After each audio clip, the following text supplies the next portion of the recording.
मिलने का सत्संग ही बहाना है, सांवरे से मिलने का सत्संग ही बहाना है। सांवरे से मिलने का सत्संग ही बहाना है। सांवरे से मिलने ताली बजा के गाइए। सत्संग ही बहाना है। चलो सत्संग में चले, हमें हरि गुण गाना है। चलो सत्संग में चले, हमें हरि गुण गाना है। सांवरे से मिलने का सत्संग ही बहाना है। सांवरे से मिलने का सत्संग ही बहाना है। सबरी पुकार रही, आओ मेरे रघुराई।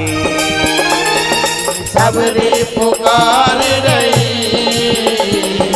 आओ मेरे रघुराई। सबरी पुकार रही, आओ मेरे रघुराई। सबरी पुकार रही, आओ मेरे रघुराई। खट्टे मीठे बेरों का, हो हाँ खट्टे मीठे बेरों का तुम्हें भोग लगाना है।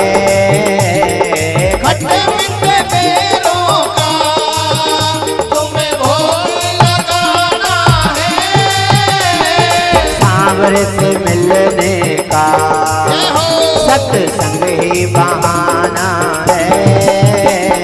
सांवरे से मिलने का सत्संग ही बहाना है।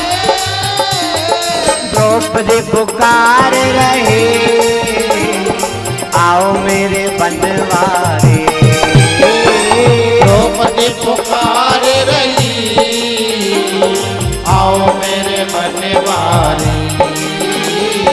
द्रौपदी पुकार रहे, आओ मेरे गिरधारी। द्रौपदी पुकार रही, आओ मेरे गिरधारी। मेरा चीर बढ़ा जाओ, जय हो मेरा चीर बढ़ा जाओ। जय हो मेरी लाज को बचाना है। चीर बढ़ा जाओ, मेरी लाज को बचाना है। सांवरे से मिलने का सत्संग ही बहाना है। सांवरे से मिलने का सत्संग ही बहाना है। ताली बजा के बोलिए कृष्ण कन्हैया लाल की।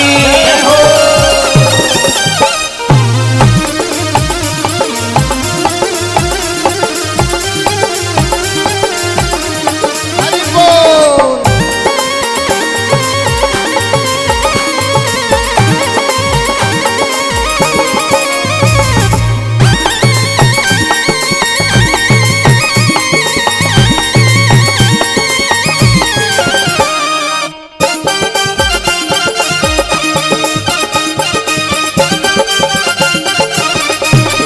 जय हो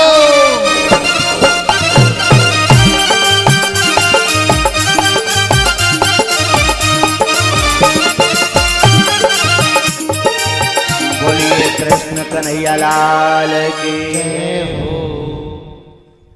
तो सत्संग और ऐसे नहीं मिलता, बिनु सत्संग विवेक ना होई, और राम कृपा बिनु सुलभ ना सोई। जिस पर राम जी की कृपा होती है उससे ही सत्संग मिलता। हाँ तो बड़ी कृपा है आप हम पर भगवान की हो। हाँ ऐसा वैसा कोई सत्संग में नहीं बैठ सकता। चलो अपन कहां थे लौट के आ जाओ। उस मित्र ने इस जीव से कहा, पुरंजन से, कि इस 9 द्वारों वाली नगरी में रहना, पर इसमें एक 10म द्वार भी है, गुप्त द्वार। जब शत्रु आक्रमण करे तो भाग लेना। और उस द्वार का मार्ग कैसे मिलेगा? भजन से, ध्यान से, सुमिरन से, साधना से। बोले आओ। तो ये जीव इस नगरी में रहने लगा। और कैसे रहने लगा? जो इसमें सुंदर स्त्री थी ना, बुद्धि, पुरंजनी, उससे विवाह कर लिया, उसके बस में हो गया। जो द्वारपाल था मन, उसे भी अपनी तरफ मिला लिया। हाँ, और बुद्धि के बस में हो गया।